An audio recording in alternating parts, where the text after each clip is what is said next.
You know, one of the interesting things that gets overlooked in the beginning of writing an offer is the escrow piece. Have you ever had any kind of problem writing that, or maybe just kind of glossed over it? Hey, this is Ron Wysocarski, and I've got a tip for agents today about how to start off on the right foot regarding escrows. You see, in the beginning, in most Florida contracts, they're actually offers in the beginning. They become contracts after they're fully executed. That's probably the first tip, is it's an offer until it's a contract. But on the escrow area, what that's defining is who holds the escrow. So sometimes a real estate brokerage will hold it, sometimes it's a title company, but it's not always the closing agent, because it says who holds the escrow. So if your escrow was a couple $1,000s and went to XYZ company, that money may stay there all the way through closing. If they're closing the sale, it may get transferred somewhere near the end to the actual closing agent, whether it's a title company or an attorney. So the first thing is to know is that escrow information is just that. It's just who's holding the money.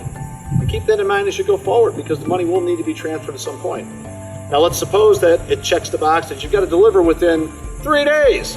It's not 4 days, it can be anytime up to 3 days.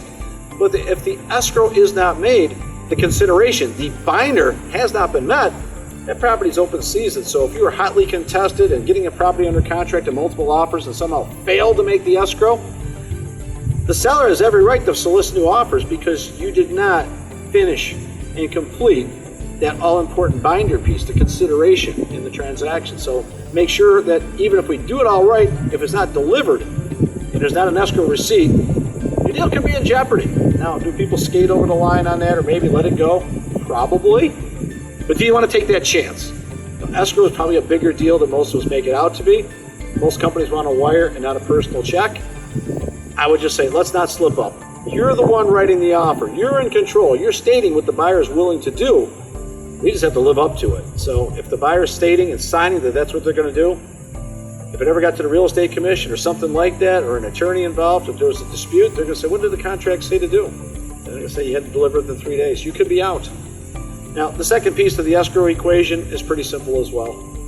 Most contracts will build in a protection. Maybe it's an inspection period for 7 or 10 or 15 days, maybe a financing contingency or something else. And that's an escape clause for a buyer to get out of a contract.